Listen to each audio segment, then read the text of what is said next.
from Las Vegas conference. He is on the International and European SEO panel, and he's here to assist us with a few SEO-related questions. Thank you for taking the time to talk You're to welcome. us. No problem. And we're gonna. Can you explain the 5 best practices to make sure your site is optimized for the European market?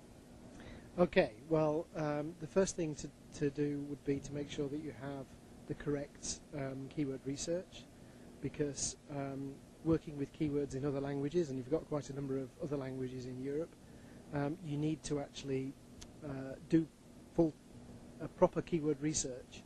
You can't sort of translate keywords and expect that things are going to work out well. So that would be the first thing. The second thing would be to make sure that you use local domains to represent the different markets, so .fi for Finland or .fr for France, .de for Germany, because that helps you to get a better response from the local market. It also helps the search engines to identify that your website is targeting a particular marketplace. The third thing would be that you have local links that are pointing to your website from those local markets, because after all you're trying to be a local website, so it's got to have local characteristics. And after that, it's all to do with having good quality content. You know, you can't do all of these things without having something to offer. And finally, probably the fifth would be something like local hosting would be a very good idea in general. Okay. In your opinion, would you consider the .com domain as non-country specific? That's a very good question. I think it might be a good idea if all of the American sites move to a .us, but we're probably going to find it difficult to convince them to do so. But if it was a generic sort of non-specific domain, then that would be probably helpful for the web in general. But at the moment it is effectively an American domain which has invaded other markets. Okay. Now, what should we do to maximize exposure in different search engines all over? Well, that kind of goes back to your first question, which is making sure that you're targeting the right keywords that people are searching for. You also need to understand which search engines are important in the market that you're targeting, because you know, if you're in Russia, it's not Google that's number one, nor in China. And then you need to work with the cultures and customs of local markets, things like the way to pay for things, for instance. You know, credit cards don't necessarily work everywhere, and if they do, they quite often have specific local names. So you've got to work with local ways of paying. Okay.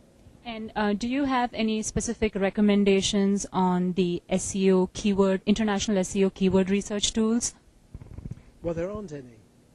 I believe there's Google AdWords External. That's the one that always comes out. Okay, yes. Well, apart from the search engines, there aren't really any. I mean, there are tools in Yandex and Baidu as well, but in general terms, other than the search engines, the tools that exist don't really work in languages other than English. And you really need an expert, search-trained native speaker of the language to be doing the research in whatever tool it is that you're using.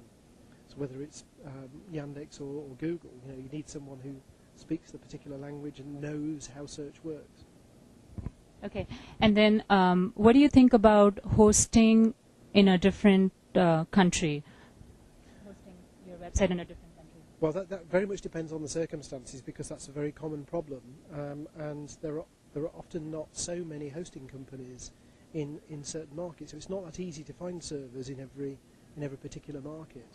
So it really depends on the particular project. But in general, if you can move your hosting at least partially to as close to the marketplace as possible, that will not only help speed and look after people locally better, but it will also help the search engines to understand where you're targeting with your website. All right. Thank you very much. I think all this information was very valuable. And for all those who are trying to do international SEO and optimization, this was definitely very helpful.